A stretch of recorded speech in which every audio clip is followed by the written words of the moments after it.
Hey everyone, today is day 16 of the 21 Days of Prosperity with Natalie Pace. Again, you can watch all this back at youtube.com/Natalie Pace. And be sure to email us at info@nataliepace.com so you get the PDF file because there's a couple of other resources in there for you, including a link for playing the financial freedom game that we did last week.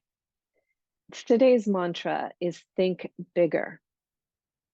So a lot of times when we are looking for solutions in our life, if we think bigger, it actually makes the life easier, the solutions to the problem easier, right?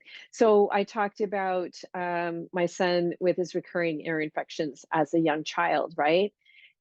If I try to solve it, or I just think, oh, well, this is the only person and what the doctor says is right, even though in my heart I knew it was wrong, um, then, I keep churning myself and the problem never improves and probably worsens.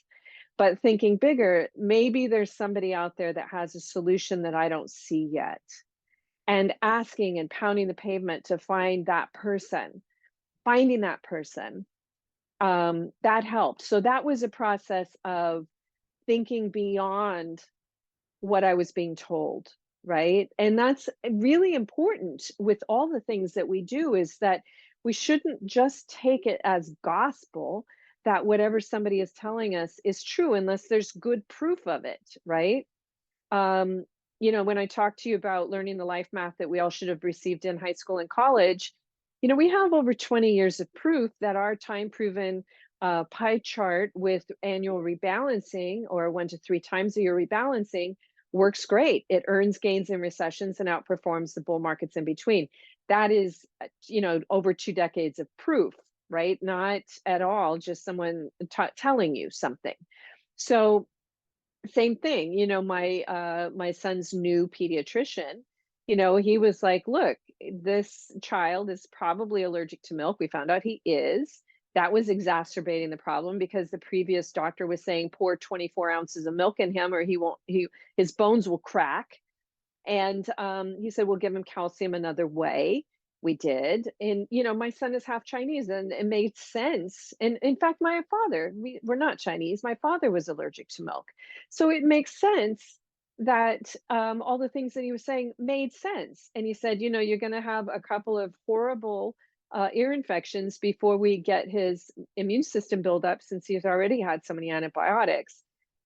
So, here's what you're going to do when that happens. And followed everything to the letter and it worked, but it made sense. It made a lot more sense than the other one. So thinking bigger could be thinking beyond what we're being told, even by an expert.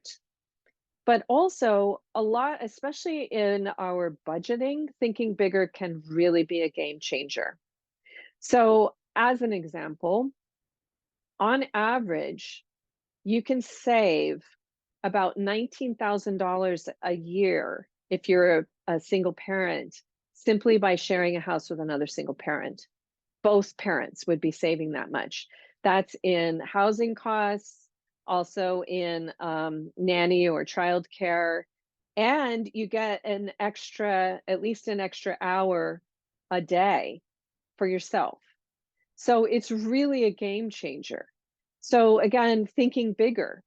A lot of times it was funny because I was looking at somebody, there was a group that had bought an old school, an abandoned high school, and they had turned it into apartments.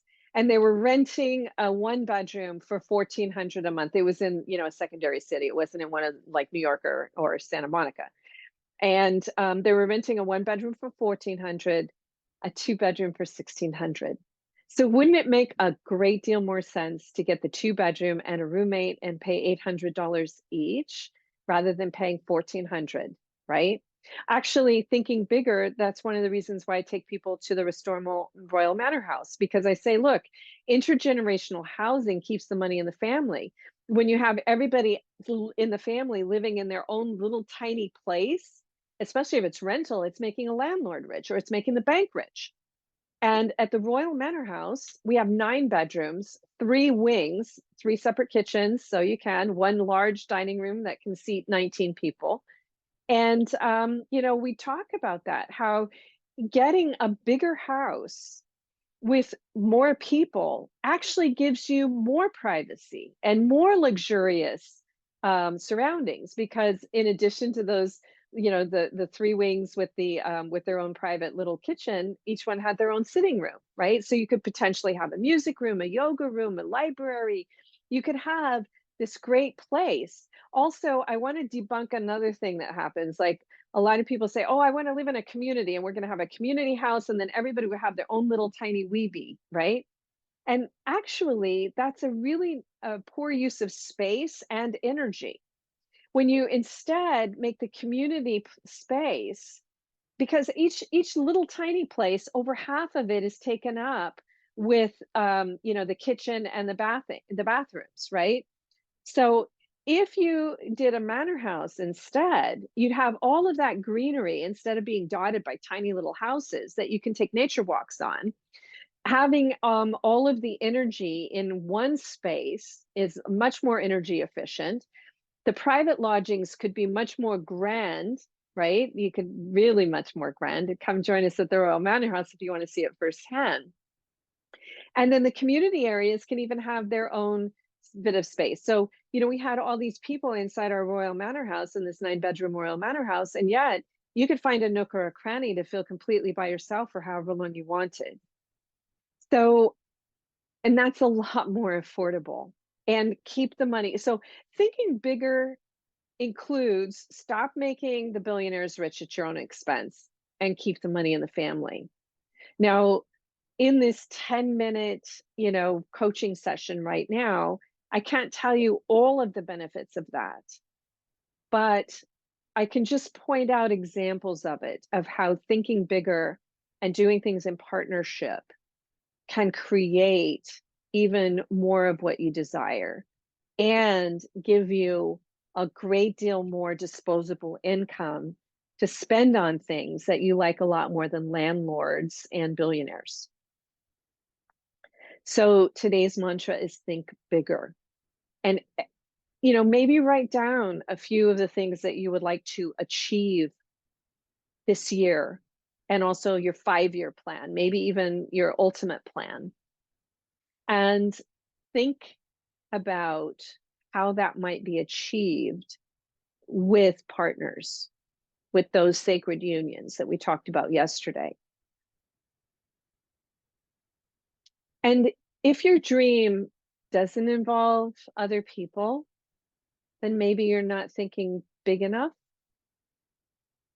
So that might be interesting, right? To allow yourself to think of a goal that would require partners to achieve. Like, nobody gets rich on their own. You're going to need a team to help you create whatever it is that you want to create, that's going to give you that financial freedom if that's what you so desire. All right, I'm going to stop it there.